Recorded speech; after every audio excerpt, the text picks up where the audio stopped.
lifting up Jesus, opening his word from Australia, Denmark, Israel, Japan, New Zealand, Northern Ireland, Republic of Ireland, Singapore, South Africa, United Kingdom, Thailand, the Philippines, United States, and throughout the world.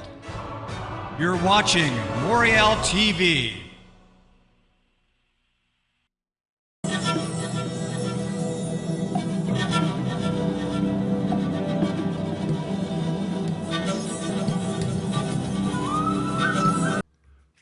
Okay, let's understand the general context.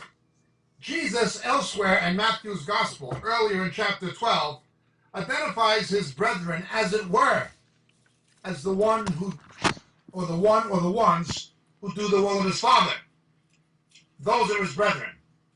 There are those who have suggested, or who have tried to suggest, that it talks about, in a primary sense, blessing Israel, blessing the Jewish people, that is his ethnic brethren, the Jews. There are those who've tried to suggest that.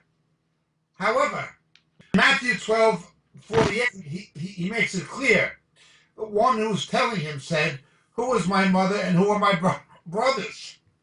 Stretching out his hand towards his disciples, he said, "Behold my mother and my brothers, for whoever does the will of my Father who's in heaven, he is my brother and sister and mother." Hence, within the context of the same gospel, Jesus identifies his brothers as those who do the will of his Father. Those who try to apply this exclusively to Jewish people, or to the Jewish nation, or even to unbelieving Israel, are quite mistaken.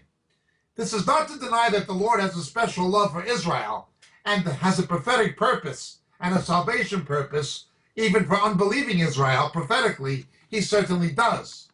And the Lord will indeed bless those who bless Israel. That is absolutely true, based on the Abrahamic covenant of promise. Nonetheless, that's not what it's talking about in the context of the Olivet Discourse. He's talking about believers. But when we look at what he's stating about being in prison in the overall framework of the Olivet Discourse, we have to go back to chapter 24, bearing in mind chapter 24 and 25 of the Olivet Discourse. He's speaking of those who are in prison for their faith specifically. Now, this is not to say we should not be concerned for those who are in prison and for prison ministries and prison fellowships and evangelistic ministries in prisons. That's something else. But in the specific end times prophetic context of which Jesus is speaking in Matthew 25, he is talking about our obligation to stand with and support those believers who are being persecuted for their faith in Islamic countries, in China, communist countries, and so forth. That is what he's mainly talking about. You can apply it in other ways. You can apply it to Israel, but within the context, that is not mainly what it's speaking of. It is mainly speaking of our brethren who are in prison for their faith, who are those who are being persecuted in the last days, as he speaks of in the previous chapter. Bearing in mind, there's no division in the original canon between chapter 24 and 25 in Matthew.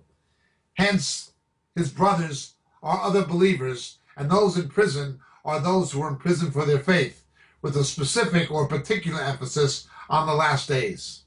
Now, having said that, there is still much to be said about prison ministry. Many people, unsaved people, will get saved in prisons. Unfortunately, the prison ministry has tended to be ecumenical. Satan corrupted prison ministry through the late Chuck Colson, who sold it down the river to Roman Catholicism and ecumenism, handed it over, the leadership of his ministry, over to a Roman Catholic. Prison ministry was greatly undermined by Satan, working through the late Chuck Colson, who was a man who did tremendous harm to the cause of Christ. Nonetheless, there are valid prison ministries that are not ecumenical. Many people do get saved in prison, but those are not the brothers Jesus is talking about. We evangelize people in prison so they will become our brothers. Nonetheless, let's continue.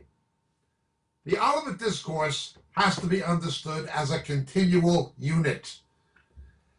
and it has to be understood within the overall context and framework of Matthew's gospel. Thus we know who his brothers are, who he's referring to, and thus we understand what he specifically means about those who are in prison. My name is Jacob Prasch. God bless and thank you so much for listening.